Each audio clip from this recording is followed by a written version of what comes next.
Ronan को लड़की की बात सुनकर झटका लगा। जब उसने कहा कि वो उसे छूना चाहती है, तो रोनन को समझ नहीं आया कि उसका क्या मतलब था।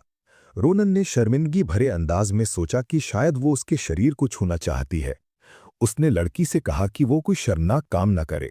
लड़की ने उससे कहा कि वो उसके साथ कुछ नहीं करना चाहती। उसने रोनन से कहा कि वो सिता को छूना चाहती है। ये सुनकर रोनन को राहत मिली। उसे समझ नहीं आया कि लड़की सीधे ये क्यों नहीं कह पाई कि वो सिता को छूना चाहती थी।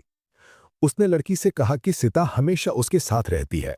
उसने लड़की से कहा कि अगर वो क्लब में शामिल हो जाती है तो वो उसे छू पाएगी। ये सुनकर लड़की बहुत खुश हुई। रोनन को समझ नहीं आया कि लड़की इतनी खुश क्यों थी। उसे लगा कि वो बहुत अजीब इंसान है। उसे ज्यादा आश्चर्य इस बात पर हुआ कि जब तक वो उसके बहुत करीब नहीं आ गई, तब तक वो उसकी मौजूदगी को महसूस नहीं कर पाया। रोनन को यकीन था कि उसके सामने वाली लड़की कोई साधारण छात्रा नहीं थी। वो जानता था कि वो लड़की औसत छात्र से कहीं ज्यादा मजबूत थी। लड़की ने रोनन से पूछा कि उसके क्लब में शामिल होने के लिए क्या शर्तें हैं। रोनन ने एक जादुई तरीके से बनाए गए पुतले की ओर इशारा किया और लड़की से उस पर अपनी तकनीक दिखाने के लिए कहा। उसने लड़की से उसका नाम और ग्रेड पूछा। लड़की ने रोनन से कहा कि वो जादू विभाग की जूनियर छात्रा है। उसने रोनन से कहा कि उसका नाम ओफिलिया डेनाइट है। जैसे ही उसने ये कहा, उसने अपने जादू को सक्रिय किया। उसकी आंखों से एक तेज रोशनी निकली और एक लाल और काली ऑरा ने उसे घेर लिया। रोनन और आदेशन ये देखकर चौंक गए। उन्हें विश्वास नहीं हो रहा था कि लड़की डार्क एट्रीब्यूट जादू का इस्तेमाल कर रही थी। ऐसा इसलिए था क्योंकि ये एट्रीब्यूट आम नहीं है। आदेशन को विश्वास नहीं हो रहा था कि ओफिलिया डार्क माना को पूरी तरह से नियंत्रित करने में सक्षम थी, क्योंकि इसे संभालना बहुत मुश्किल है। जब आदेशन ओफिलिया के जादू से मंत्रमुग्ध थी, तो रोनन ने ओफिलिया की माना के बारे में कुछ बहुत चौंकाने वाला देखा। जबकि ऊर्जा काफी हल्की थी, रोनन उसे अभी भी देख सकता था। वो ओफिलिया की माना के केंद्र से निकलने वाली खून जैसी लाल ऊर्जा को देख सकता था। रोनन खून जैसी लाल ऊर्जा को देखकर हैरान था। उसे तुरंत एहसास हुआ कि उसने ऐसी ऊर्जा पहले भी देखी है। ये माना सिता के पास मौजूद माना के समान थी। ओफिलिया ने अपनी ऊर्जा को अपनी उंगलियों पर इकट्ठा किया और शैडो क्लॉ नाम के एक मंत्र को सक्रिय किया। जैसे ही उसने मंत्र को सक्रिय किया, उसकी माना ने एक पंजे का रूप ले लिया और जादुई तरीके से बनाए गए पुतले पर हमला किया। जैसे ही उसके जादू ने पुतले को छुआ, वो फट गया। रोनन और आदेशन ओफिलिया की शक्तियों को देखकर चौंक गए। रोनन ने ओफिलिया से कहा कि उनके लिए द्वंद्व युद्ध करने की कोई जरूरत नहीं है। जब धमाके की धूल साफ हुई, तो रोनन और आदेशन ने देखा कि ओफिलिया ने अपने जादू से जादुई तरीके से बनाए गए पुतले को कैसे नष्ट कर दिया था। रोनन और आदेशन ये देखकर चौंक गए। रोनन ने ओफिलिया से कहा कि उसने परीक्षा पास कर ली है। ओफिलिया से ये कहने के बाद कि उसने परीक्षा पास कर ली है, रोनन उससे उसकी अनोखी माना के बारे में पूछना चाहता था। इससे पहले कि रोनन सवाल पूछता, ओफिलिया पहले से ही जानती थी कि वो क्या कहना चाहता है। ओफिलिया ने टेलीपैथिक मैजिक का इस्तेमाल करके रोनन से पूछा कि क्या उसने लाल खून जैसी ऊर्जा देखी। रोनन को अपने सिर में ओफिलिया की आवाज सुनकर झटका लगा। उसे विश्वास नहीं हो रहा था कि वो भी टेलीपैथी का इस्तेमाल कर सकती थी। ओफिलिया ने अपनी टोपी पहनी और रोनन से इसके बारे में किसी को ना बताने को कहा। उसने रोनन से कहा कि वो नहीं चाहती कि आदेशन और दूसरे लोगों को इसके बारे में पता चले। उसका मानना था कि अगर दूसरों को पता चला तो चीजें तनावपूर्ण और परेशान करने वाली हो जाएंगी। उसने रोनन से उसके पीछे बाहर आने को कहा। उसने उससे कहा कि उसके पास भी उससे कुछ सवाल है। अखाड़े से निकलने के बाद रोनन ने ओफिलिया को उन चीजों के बारे में बताया जो वो सिता के बारे में जानना चाहती थी। ओफिलिया ये जानकर हैरान हुई कि सिता एक ड्रीम बर्ड है। ओफिलिया को यह दिलचस्प लगा कि सिता उस क्षेत्र में मौजूद माना के साथ पैदा हुई थी। रोनन ने ओफिलिया से कहा कि वो भी उसके लिए दिलचस्प है। रोनन का मानना था कि ओफिलिया जैसे लोग बहुत पहले ही साम्राज्य छोड़ चुके थे। उसे विश्वास नहीं हो रहा था कि एक वैम्पायर उसके सामने खड़ा था। ओफिलिया ने रोनन से कहा कि सभी वैम्पायर ने साम्राज्य नहीं छोड़ा है। उसने रोनन से कहा कि साम्राज्य में अभी भी वैम्पायर की एक छोटी संख्या है, क्योंकि वैम्पायर को तनावपूर्ण चीजें पसंद नहीं है। उन्होंने लोगों के सामने खुद को ना दिखाने का फैसला किया है। ये सुनकर रोनन को आश्चर्य हुआ। उसे एहसास हुआ कि ओफिलिया के सामने आने की वजह, जबकि वह खुद को किसी के सामने नहीं लाना चाहती थी, सिता की माना थी। ओफिलिया ने रोनन से कहा कि जैसे ही उसने उसे प्लाजा में देखा, उसने सिता की ऊर्जा महसूस की। उससे विश्वास नहीं हो रहा था कि सिता के पास ब्लड मैजिक की ऊर्जा थी, जो वैम्पायर का जन्मजात जादू है। ये सुनकर रोनन को आश्चर्य नहीं हुआ। वो हमेशा सीता के अनोखे जादू के बारे में जानने को उत्सुक रहा था।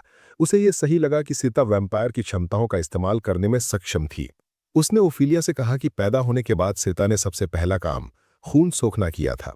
ये सुनकर ओफिलिया चौंक गई। उसे विश्वास नहीं हो रहा था कि सीता ने पैदा होते ही सच में वैम्पायर जादू का इस्तेमाल किया था। रोनन को समझ नहीं आया कि ओफिलिया हैरान क्यों थी। ओफिलिया चिल्लाई और रोनन से पूछा कि सीता किस साल पैदा हुई थी। उसे लगा कि सीता 3 या 5 साल की होगी। रोनन और सीता ओफिलिया के व्यवहार को देखकर हैरान थे। रोनन ने ओफिलिया से कहा कि सीता को पैदा हुए सिर्फ 2 महीने हुए हैं। ओफिलिया को अपनी सुनी हुई बातों पर विश्वास नहीं हो रहा था। उसे विश्वास नहीं हो रहा था कि सीता को पैदा हुए सिर्फ 2 महीने हुए थे और फिर भी वह पहले से ही इतनी ज्यादा ब्लड माना छोड़ रही थी। उसके चेहरे पर एक अजीब भाव था। ओफिलिया को एहसास हुआ कि वह सीता के साथ कुछ हासिल कर सकती है। उसने रोनन से पूछा कि क्या वह उस पर एक एहसान कर सकता है। ये सुनकर रोनन हैरान था। उसने कभी नहीं सोचा था कि ओफिलिया उससे कोई एहसान मांगेगी, जबकि वे अभी-अभी मिले थे। ओफिलिया ने रोनन से कहा कि वह आज सिर्फ सीता को देखने आई थी, लेकिन अब उसके लक्ष्य बदल गए हैं। उसने रोनन से कहा कि अगर वह उसका अनुरोध पूरा कर देता है, तो वह बहुत कड़ी मेहनत करेगी। उसने रोनन से कहा कि वह अभी क्लब के लिए काम नहीं कर सकती क्योंकि उसे एक शोध करना है। ये सुनकर रोनन हैरान था। उसने उसे पूछा कि वह अपने शोध के लिए क्या इस्तेमाल करना चाहती है। अगले दिन रोनन और उसके क्लब के नए सदस्य द नेस्ट नाम की एक जगह पर गए। ये जगह अकेडमी का क्लब रूम क्षेत्र है। टीम क्लब रूम क्षेत्र में अपनी नई बिल्डिंग देखना चाहती थी। रोनन ये देखकर हैरान था कि अकेडमी ने छात्रों के क्लब के लिए पूरी एक बिल्डिंग समर्पित कर दी थी। उसे विश्वास नहीं हो रहा था कि अकेडमी उस पर इतना मेहरबान होगी। रोनन एस्ले और मरिया को देखने के लिए मुड़ा। उसे एहसास हुआ कि उनके बारे में कुछ अलग था। जब उसने ध्यान से देखा तो उसने देखा कि वे ग्रैंड कपाडोकी के द्वारा उनके लिए बनाए गए हथियार लिए हुए थे। रोनन ये देखकर हैरान था कि मरिया ने अपनी तलवार को दोहरी तलवार से एक बड़ी तलवार में बदल दिया था। मरिया ने रोनन से कहा कि द ग्रेट कमांडर नाम के एक लुहार ने उसकी ताकत के हिसाब से एक तलवार बनाई थी। एस्ले ने रोनन से कहा कि उसे एक जादुई कंगन मिला है। कंगन डिलियम नाम के मैजिक सिटी जादुई शहर के पत्थरों से बनाया गया था। अपने चेहरे पर मुस्कान के साथ एस्ले ने रोनन से कहा कि कंगन ने उसकी माना के नियंत्रण को बेहतर बनाने में मदद की है और उसकी गति और शक्ति दोगुनी हो गई है। रोनन अपने दोस्तों को मिले हथियारों की गुणवत्ता देखकर खुश था। मरिया ने रोनन से पूछा कि वह उन्हें क्लब रूम में हथियार के साथ क्यों लाना चाहता था। रोनन ने उसे कहा कि वह उसे अंदर बताएगा। अपने चेहरे पर एक गंभीर भाव के साथ रोनन ने अपने क्लब के सदस्यों से कहा कि वे यहाँ एक जरूरी बातचीत करने के लिए आए हैं। बैठने के बाद रोनन ने अपने सदस्यों से कहा कि उसने सिर्फ एक ही कारण से क्लब की स्थापना की थी। उसने उनसे कहा कि वह वास्तविक जीवन के अनुभवों के माध्यम से जितनी जल्दी हो सके उनकी व्यक्तिगत अवचेतन क्षमताओं को बेहतर बनाना चाहता है। बेशक असली वजह यह थी कि वह अपने क्लब के सदस्यों को उस दिन के लिए तैयार करना चाहता था जब अह्यूत और उसके दोस्त साम्राज्य पर हमला करेंगे। पहला स्थान जहां रोनन अपने समूह को ले जाना चाहता था वो थी वाडियान माउंटेन नाम की एक पर्वत श्रृंखला जिसकी साम्राज्य ने अभी तक खोज नहीं की थी। ये सुनकर मरिया और एस्ले चौंक गए कि वे एक पहाड़ पर जा रहे थे। ब्रैम रोनन की पसंद से बहुत खुश था। वाडियान माउंटेन काफी असामान्य होने के लिए जाना जाता है। रोनन का विश्वास था कि पहाड़ उनके लिए एक अच्छा अनुभव होगा। उसने अपने क्लब के सदस्यों से कहा कि पहाड़ पर उसका कुछ निजी काम भी है जिसे वह सुलझाना चाहता है। उसने अपना हाथ अपनी तलवार पर रखा और मरिया और एस्ले से कहा कि एक समस्या है जिसे उसे उनके साथ हल करना है। यह सुनकर मरिया और एस्ले हैरान थे। उन्हें याद नहीं आया कि उन्होंने कभी रोनन का अपमान किया हो। मरिया ने उससे कहा कि वह उसे समस्या बताए। रोनन ने उसे चिंता करने को ना कहा। उसने क्लब के सदस्यों से बाहर निकलने को कहा। अपने चेहरे पर मुस्कान के साथ रोनन ने क्लब के सदस्यों से कहा कि वह उनके साथ लड़ना चाहता है। सीन बदलता है और हम रोनन, मरिया और एस्ले को हॉलवे में देखते हैं। एस्ले ने रोनन से सफाई देने को कहा। एस्ले और मरिया ये जानकर हैरान थे कि रोनन जिस समस्या को हल करना चाहता था वो थी कोर्स जल्दी पूरा करना। रोनन ने मुस्कुराते हुए मरिया और एस्ले से कहा कि ये समस्या बहुत गंभीर है। उसने उन्हें बताया कि उनका अगला मिशन कम से कम 1 हफ्ते का होगा। उसने एस्ले और मरिया को याद दिलाया कि उनकी अभी भी क्लासेस चल रही हैं, इसलिए उनके लिए आसानी से बाहर यात्रा करना मुमकिन नहीं होगा। रोनन जानता था कि मरिया और एस्ले के लिए एक ही समय में अपनी क्लासेस और मिशन को संभालना मुश्किल होगा। उसने उनसे कहा कि अगर क्लब उनकी क्लासेस में दखल देता है तो क्रवा उन्हें क्लब में रहने की इजाजत नहीं देगा। एस्ले और मरिया को एहसास हुआ कि रोनन सही कह रहा था। रोनन ने मुस्कुराते हुए मरिया और एस्ले से कहा कि उनके लिए एकमात्र समाधान यही है कि वे उसी तरह अपने कोर्स जल्दी पूरा करें जैसे उसने किया था। इससे उन्हें वो आज़ादी मिल जाएगी जो वे चाहते हैं। रोनन मरिया और एस्ले को क्लब रूम की दूसरी मंजिल पर एक स्पैरिंग हॉल में ले गया। हथियार पहनने के बाद रोनन ने मरिया और एस्ले से कहा कि वो निजी क्लासेस शुरू करने से पहले उनके कौशल की जांच करना चाहता है। उसने दोनों लड़कियों से एक साथ उसका सामना करने को कहा। उसने उनसे डरने को मना किया और आश्वासन दिया कि वो अपनी तलवार म्यान से बाहर नहीं निकालेगा। थोड़ा चिड़चिड़ा चेहरा बनाते हुए रोनन ने मरिया और एस्ले को सलाह दी कि वे इस पार को गंभीरता से लें। उसने उनसे कहा कि अगर वे इसे बहुत हल्के में लेते हैं तो स्पार उबाऊ हो जाएगा। उसने उनसे खुद को रोके रखने के लिए कहा। रोनन के चेहरे पर उस भाव को देखकर मरिया और एस्ले हैरान रह गए। उन्होंने उससे कहा कि वे अपनी पूरी कोशिश करेंगे। मरिया ने मुस्कुराते हुए एस्ले से कहा कि उन्हें रोनन को अपनी नई तकनीक दिखानी चाहिए। उसने एस्ले से कहा कि रोनन को यह दिखाना उनके लिए सबसे अच्छा होगा कि वे कितने मजबूत हो गए हैं। ये सुनकर एस्ले उत्साहित हो गई।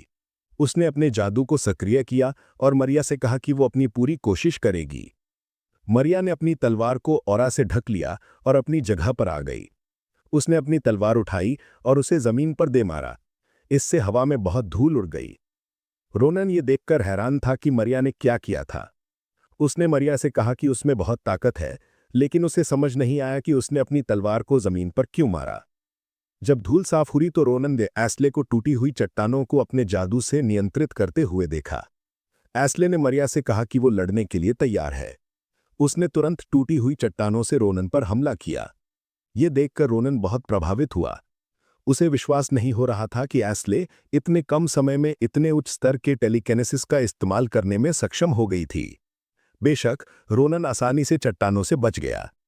उसने चट्टानों को नष्ट करने के लिए अपनी तलवार की म्यान का इस्तेमाल किया और एस्ले के प्रयासों की तारीफ की। जैसे ही रोनन ने चट्टानों को नष्ट किया, उसे अपने ऊपर एक शक्तिशाली ऊर्जा महसूस हुई। जब रोनन ने ऊपर देखा तो उसने मरिया को अपनी ओर आते हुए देखा। मरिया ने मुस्कुराते हुए रोनन से कहा कि वो उसके हमले को रोकने की कोशिश न करे और उसे तलवार से बचने की सलाह दी।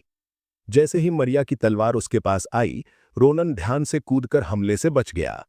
मरिया की तलवार से हुए विनाश को देखकर रोनन हैरान था। उसे एहसास हुआ कि अगर वो हमले से नहीं बचा होता तो वो टुकड़ों में फट जाता। जैसे ही उसकी तलवार जमीन पर लगी, मरिया ने उसे उठाया और रोनन पर हमला करने के लिए उसका इस्तेमाल किया। रोनन हवा में होने के दौरान ध्यान से हमले से बच गया। वो ये देखकर हैरान था कि मरिया उसे पीछे ढकेलने में कैसे कामयाब हो गई। जैसे ही उसके पैर जमीन पर लगे, रोनन ने एक भयानक बल के साथ मरिया पर हमला किया। मरिया रोनन के हमले का वजन महसूस करके हैरान थी। उसे विश्वास नहीं हो रहा था कि वो इतनी जल्दी अपना संतुलन वापस पा सका था। मरिया उसके हमले को झेल पाई, ये देखकर रोनन हैरान था। जब मरिया रोनन को रोके हुए थी तो रोनन ने ऊपर देखा और एस्ले को एक विशाल चट्टान के साथ उनके पास आते हुए देखा, जो मंच का एक टुकड़ा था। रोनन ये देखकर हैरान था। उसे एहसास हुआ कि मरिया और एस्ले उसकी उम्मीदों से कहीं ज्यादा आगे निकल गए थे। जैसे ही उसने हमला किया, एस्ले ने रोनन से मरिया को अकेला छोड़ने के लिए कहा। रोनन छोटी चट्टानों से बच गया। अपने चेहरे पर एक भयानक मुस्कान के साथ रोनन ने अपनी तलवार निकाली। ये देखकर कि रोनन ने अपनी तलवार निकाल ली थी, एस्ले ने अपनी विशाल चट्टान से रोनन पर हमला किया। रोनन ने एक मुद्रा ली और विशाल चट्टान के टुकड़े कर दिए। जितनी चट्टानों को रोनन ने काटा, उससे पूरा मंच धूल से ढक गया। जैसे ही धूल साफ हुई, रोनन ने एस्ले को उसे और ज्यादा चट्टानों से घेरे हुए देखा। ये देखकर रोनन हैरान था। उसने एस्ले से कहा कि वो बहुत बेहतर हो गई है। रोनन खुश था कि मरिया और एस्ले लापरवाह नहीं थे। उसने दोनों लड़कियों से कहा कि उन्होंने बहुत अच्छा काम किया था। रोनन ने एस्ले से कहा कि उसने उसे पूरी तरह से हैरान कर दिया। उसने उसे उसकी तरक्की के लिए बधाई दी।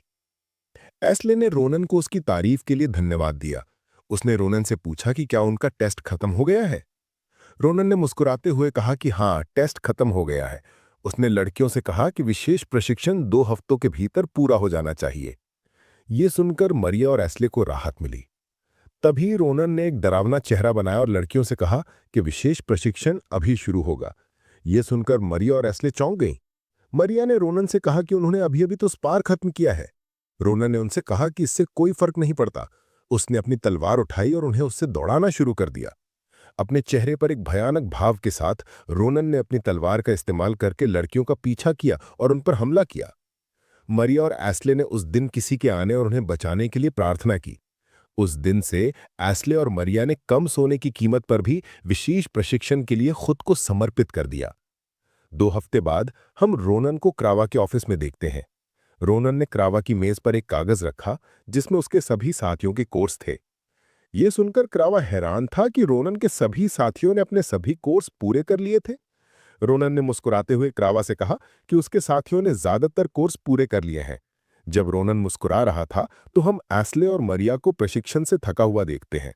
ब्राम को समझ नहीं आया कि दोनों लड़कियां इतनी तनावग्रस्त क्यों दिख रही थीं। रोनन ने क्रावा से कहा कि उसके साथियों ने सभी कोर्स पूरे नहीं किए हैं। उसने क्रावा से कहा कि उन्होंने इतने कोर्स पूरे कर लिए हैं जो उन्हें स्कूल परिसर छोड़ने का परमिट दे सकते हैं। ये सुनकर क्रावा हैरान था। क्रावा ने मुस्कुराते हुए रोनन से कहा कि वो उसे एक आउटिंग पास देगा। उसने रोनन को उसके साहसिक कार्यों के लिए शुभकामनाएं दी। अगले दिन टीम अपने पहले क्लब की गतिविधि के लिए वाडियान माउंटेन गई। जैसे ही वे पहाड़ के प्रवेश द्वार पर पहुंचे, मरिया ने एक माना से भरी एक ले लाइन महसूस की।